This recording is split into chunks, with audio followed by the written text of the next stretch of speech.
welcome back to another episode. We are excited. This episode, we were just sitting here BSing and accidentally came up with like a really good topic that is critical for you to hear. Yeah. So we're going to dive in and talk about why you need speed to lead yesterday. Welcome to Trade Secrets, where we demystify digital marketing to help contractors get the most bang for their marketing bucks. This is for you if you're a contractor looking for actionable marketing insights. Learn from home services industry experts to elevate your business through simplified marketing strategies. Let's dive into today's trade secret. My God. I don't I I don't understand why a company would literally invest in marketing or paid media, social ads, anything if you don't have like speed to lead in place. Like the second a lead calls, like somebody should be answering. Or if somebody fills out a form, like someone needs to answer the phone because our feet are held to the fire based on lead volume. But if you're missing all these fucking calls, like we can't take credit for them. Exactly.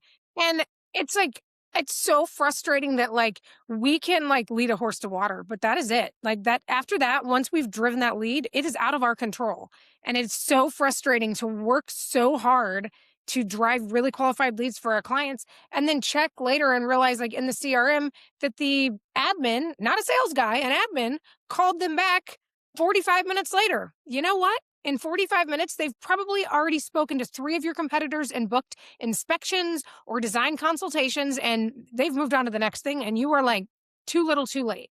And it's maddening because sometimes it feels like we care more than that, or people just, it's not that they don't care. They're so busy running their business. They don't really believe us at how critical this is.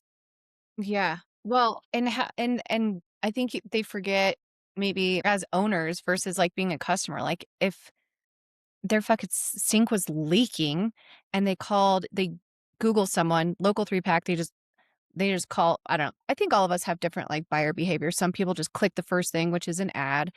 I never do because I'm in marketing. I skip the ads. I go to the local 3-pack, look at the little review count, look at a few, and then call. And then whoever answers first, that's usually who I talk to because I've already vetted them out online. I don't want to wait Mhm. around for a callback. So I think sometimes owners forget that you're a customer too, and how if you need something fast or you're like trying to get it off your plate, because all of us have 10,000 things we're juggling at any given moment between life, kids, work, business, spouses, like planning, like I don't know, spring break is coming up, like there's all this shit that we have to plan. And like the second you're thinking about this one thing that you need for your house, like you just want to get it done, get it planned, and know it's taken care of because they're going to call you back while you're in a meeting or while you're coaching soccer or whatever. And then you've like lost that. So it's like more critical, I think, than ever, especially now that we're all accomplishing more than ever with AI, to like just answer the phone. There's a reason there's AI answering services. There's a reason that Google measures you based off of how often you answer your GLSA phone call. Like there is a reason Google wants to make people happy so that they stay in the platform. And it doesn't make people happy when they click to call and nobody answers. Well, and on top of it, even if it's not something as transactional as plumbing, if you're thinking about replacing a roof or remodeling your kitchen, and you're going to go online, just because you fill out a form, I mean, you're probably going to fill out a couple of forms. And one of the first ways you're going to vet out who you're going to trust is who's going to be super responsive and seem to really want your business, because you want to feel that from go. Because before you ever write them a big fat check, it feels pretty indicative of what your experience is going to be like with them. And if they get around to calling you back in 45 minutes when it's a hot lead, you've already talked to 2 or 3 other people who probably gave you a better user experience right out the gate, and they're already like, "Yeah, I'm good." Yeah, you're like, if you don't even care about earning my business, like how are you going to treat my project? Like you're just like, it's just, like so off-putting, especially today, because literally AI has changed everything. Well, the internet has, because instant gratification, but even more so now with like AI answers. You get answers instantly and you don't have to do a bunch of research when you have a question. You don't have to click on 10 sites to understand whatever topic or question you're asking. Dude, this should be our podcast. This is what we should talk about.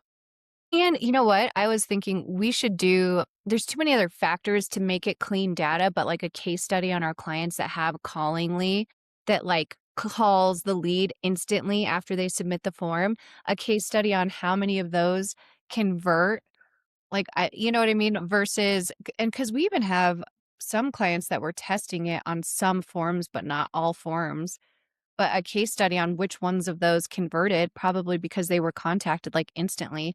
As they're, like, watching that video, we make everybody put on the thank you page that's like, "Thank Yeah. you, like, here's the next steps." While Here's they're what watching that, they're getting that call. Yeah, exactly, and I was actually talking to my robot earlier because this was driving me crazy, like, trying to convince some clients to put it in place where I'm like, "How why are we even still talking about this? Like, why are you not just asking me Yeah. what tool to use?"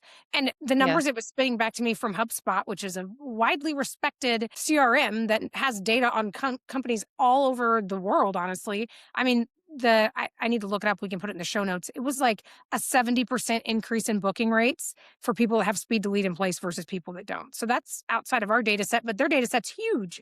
So we could still look into our own, and I would love for us to do our own case study, but like the numbers are there. Like if you're paying Yeah. $500 to drive a lead, why are you not treating that lead like it's worth $500?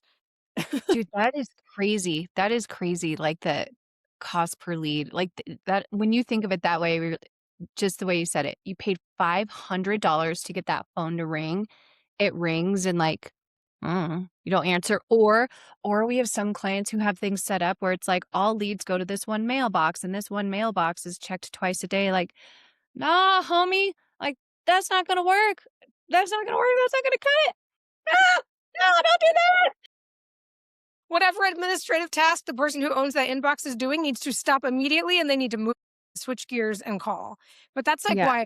that's why we love Callingly so much. And you've had the pleasure of helping people set it up with Zap. That part's not bad. It's the it's the zaps from, like, different platforms, like, most recently, like, Roofle.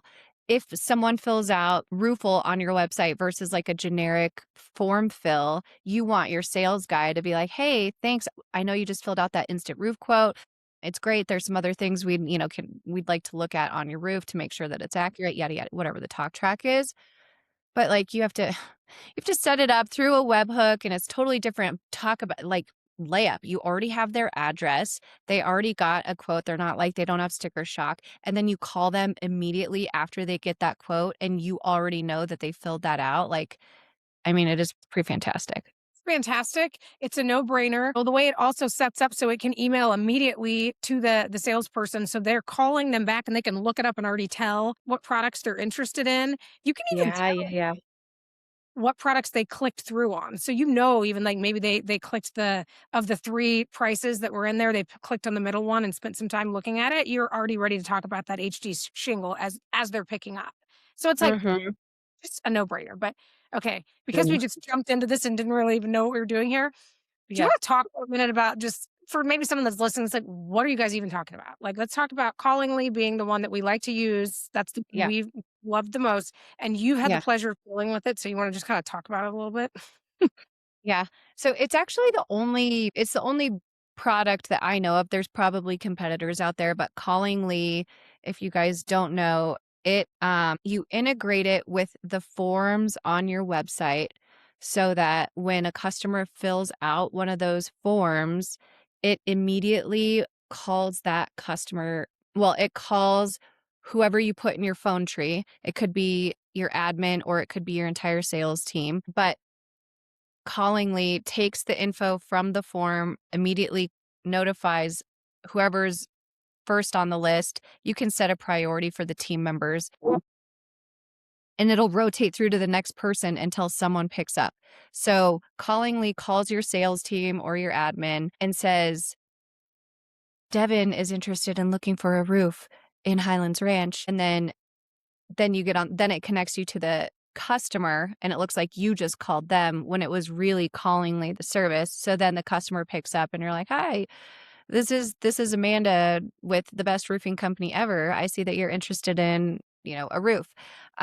So then the customer's like, "Geez, they don't even have the chance to go to a competitor to fill out another form before you're already calling them." So that's what we're talking about, that uh helps your team get that speed to lead. They say you need to call a lead within 3 minutes of them showing interest.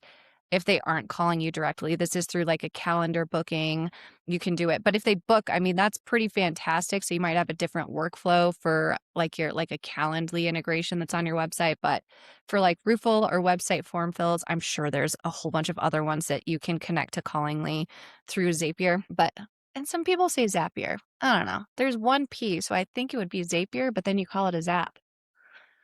I digress. In any case, so the type of feature that they fill out on your website, you can integrate it. So again, like if it's a roofle form fill and they want that instant roof quote, and then they click submit, Callingly calls you and says, Amanda Joyce just filled out a roofle instant quote form in Phoenix.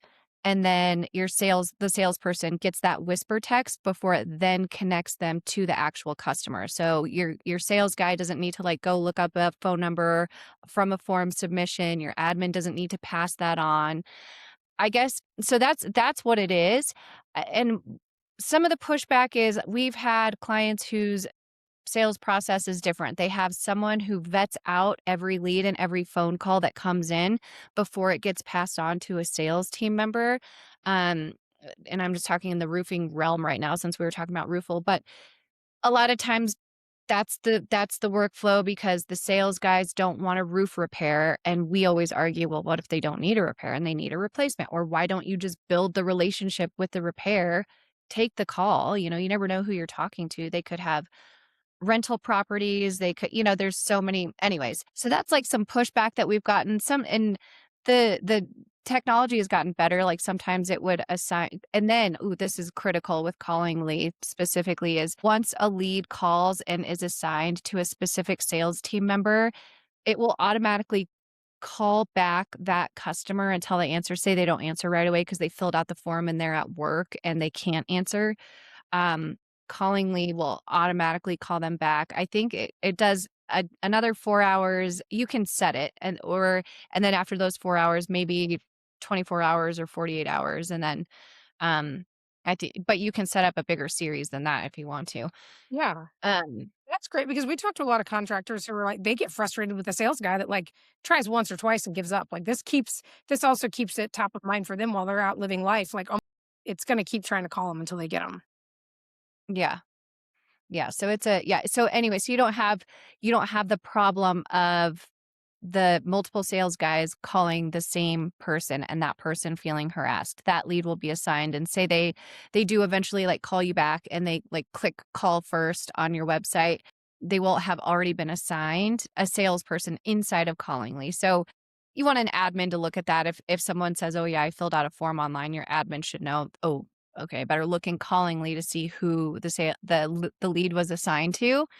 But yeah, that's one. I'm sure there's a million other solutions out there for speed to lead, but or for, Yeah. making sure that you're calling them back within a minute of them indicating any interest. Like there's got to be a million, but you have to do it. It's we're not pushing a software. We're pushing you answering the phone and returning a call or calling that customer within maximum 3 minutes after they show interest on your website Yeah. or I And guess one thing any ad platform. Yeah. Yeah, exactly. And one thing you mentioned earlier too that we've also put in place for these guys is having a video on the thank you page. So ideally they're watching a video while this whole Callingly thing is happening where someone, whether it's the business owner or one of your top sales guys, is talking to the camera saying, "Thank you so much for filling this out. It really means a lot to us that you trust us. Here's what you can expect next." And ideally they're still listening to that video while Callingly comes through. Versus the old school way of doing this where there's no video on the thank you page. They've done it, they check back out, they click on it, they're like, check out my options. I'm gonna check out a couple other advertisers or a couple other websites, fill out a couple more forms, and then you've lost them at that point. So this is a great way to keep them while they're even still thinking about your brand and they're on your website to get them into booked in your calendar. So it's a no-brainer, guys. And one last thing, I just love people. If you're listening to this, I'd love your comments. What's your workflow like? Do you pass leads like this on to an admin or do you pass them on to a sales guy? Because we've got some opinions over here about, maybe the best way to approach this. But at the end of the day, You're trying to close those leads. Let your sales guy vet out the lead if it's in your service location. Yeah, like what else is he doing? Like what more important thing is he doing in that moment or she than talking to a potential customer? You're better off Exactly. wasting 3 minutes of their time on the off chance that it's a much bigger job than maybe you guys think than it is to just pass it on to an admin who's doing 5 other things at once. Yeah.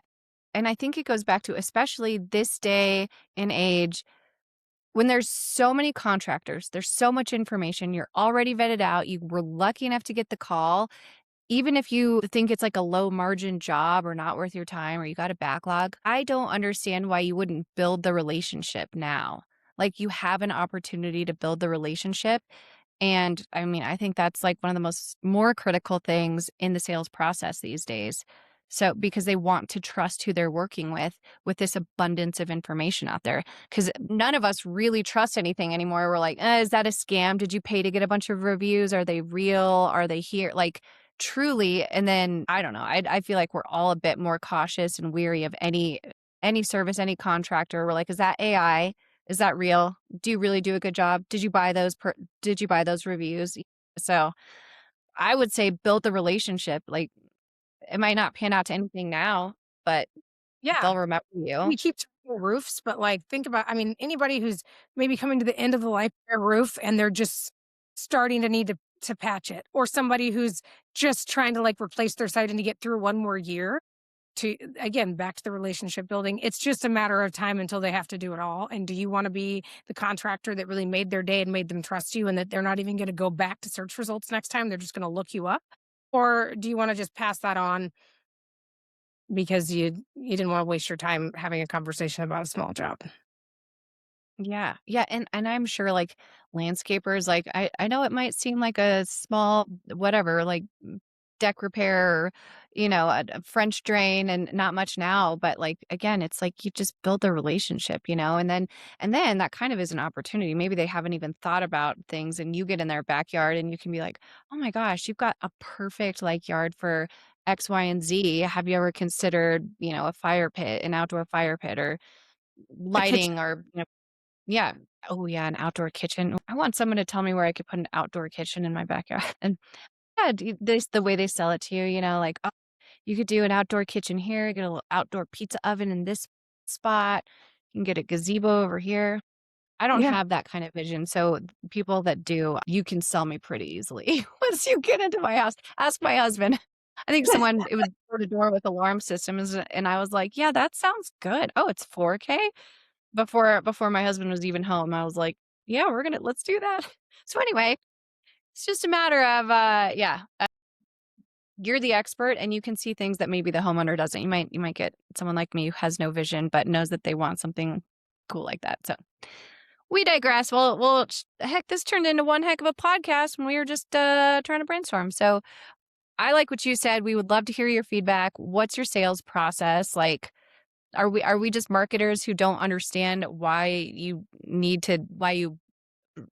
run every lead through an admin? Like, I mean, I get the I get the I get the basic theory, but But on that note, also, when was the last time you listened to some of your call rail calls or whatever you use to record calls? Hopefully you do. Because if you're convinced that your process is really good right now by passing it through an admin, you might listen to a couple of those calls and decide it's time to get somebody with a little bit more of a sales background taking those hot incoming leads.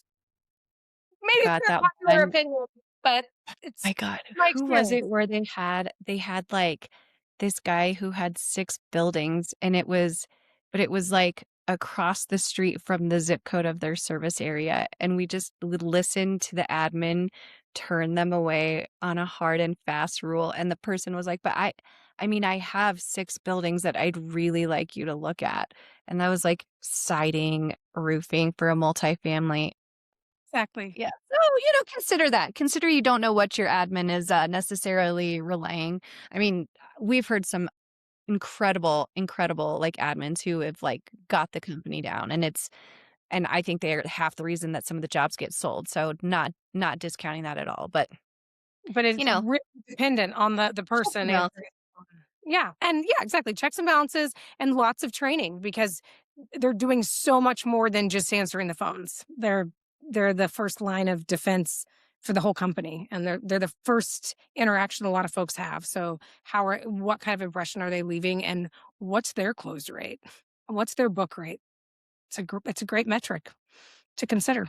So Have your admin asking for reviews. Hey, did I help make your experience great? Leave me a review. I get a $10 gift card for every review that mentions my name. It's not a yeah, bad idea. it's not. And we I do want you to know do some that. people, I mean, some of our clients, their admin get listed all the time in their reviews, and it's because they Yeah. made a positive impact right from the beginning. So some people are compelled to leave that review before they've even signed the dotted line. So all the more reason why you got to have just make sure you've got someone who is just really good with people and really understands your sales process, that's going to be there if they're going to be the one that's having that first conversation. Yep. Love it. Well, there you have it. I hope you guys found this podcast helpful. If you did, share it with someone you know. Like, share, follow, all the stuff. We'll see you next time. That was today's trade secret. Thanks for listening. Did you find this helpful? We're just getting started. Subscribe and don't miss our next reveal. Until next time.